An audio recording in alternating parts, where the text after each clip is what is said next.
So Russell Wilson over the last 7-8 games did not play good football. I think the trajectory that Dak Prescott's been on, and again, another point, you have to separate, you isolate the traits and attributes and characteristics of the quarterback. You don't look at the team's won-lost record. You don't look at the left guard. You isolate the traits, attributes, and characteristics of the quarterback in evaluating quarterbacks. That's what you do when you draft them as well. So Dak Prescott, this year before he got hurt, was playing at an extremely high level, executing their offense. He's become a much better pocket player. He's become a little more consistent with his ball placement. Still needs some work on that, but much, much better. Improved in his deep ball. So Dak Prescott is trending up and played extremely well, starting from his first year where he essentially was a game manager, and I hate to use that term, but I think everybody knows what it means, to where he is now, where he's a little bit of a lead dog kind of quarterback. So that's what I was referring to when I said that Dak Prescott had played better than Russell Wilson. I was not making a statement that Russell Wilson stinks or that his whole career has been horrible. But his last 7 or 8 games, as you well know, were not very good.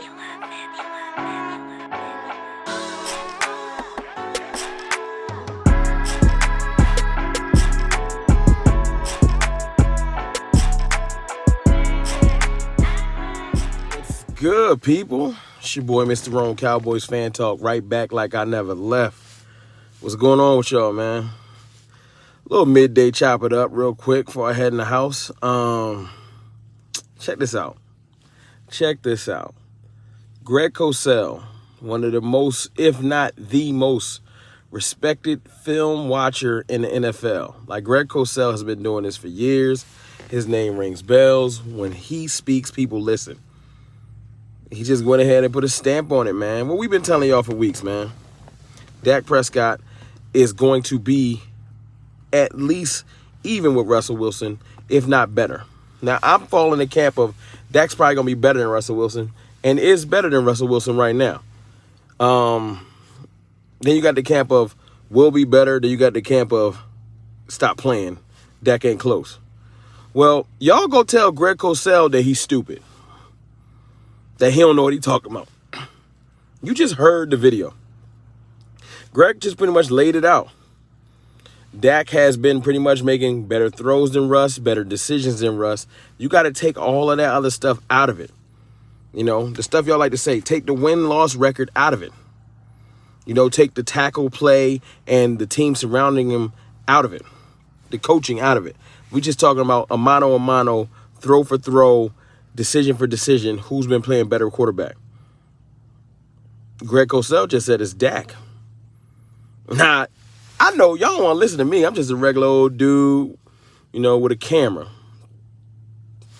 Greg Cosell got credentials.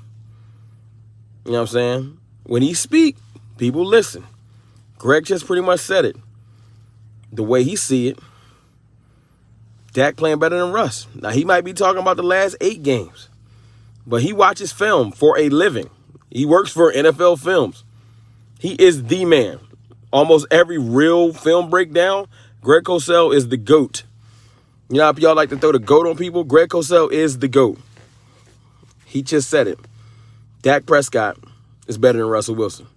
So everybody that's been talking all that trash about Dak and y'all shouldn't have paid him, but I'll pay Russ. Don't worry about it. You got a deal and didn't even know it. You feel me? Okay. Now that that's out the way, because, look, I had to get that off my chest. Let's talk NFL free agency, man. As usual, free agency tampering period has started. Today as of, 12 Eastern, and Dallas ain't did shit. Nothing. The most we have is an interest about a safety from Atlanta, whose last best season was in 2018, I think. I think his name is Casey. I'm not too familiar. Last good season he has in 2018 before the injuries, because he's coming off injury, which is why we would be able to get him. He had, 82 tackles, 7 interceptions. So not a bad year at all, like an incredible year. We haven't had a safety do that. She says, Darren Woodson, 7 interceptions. But The way that Dallas is, the reason why I bring him up, it made me start thinking of, okay, how is Dallas approaching this? Now, I'm a Cowboys fan like everyone else that's here. And I look, I'm sensitive about my shit. I ain't gonna lie. The Cowboys is my shit. And I get sensitive about how the team is ran, etc. But I gotta approach this in my mind optimistically, and I gotta think about the way this free agency is about to shake out. You ain't never seen a free agency in recent years. You guys can correct me if I'm wrong, with this many good players that's going to hit the market. But a lot of them are superstars. Reason why is superstars don't hit the market. That's the whole thing of free agency. Rarely, maybe once, twice a year, you have superstars hit the market.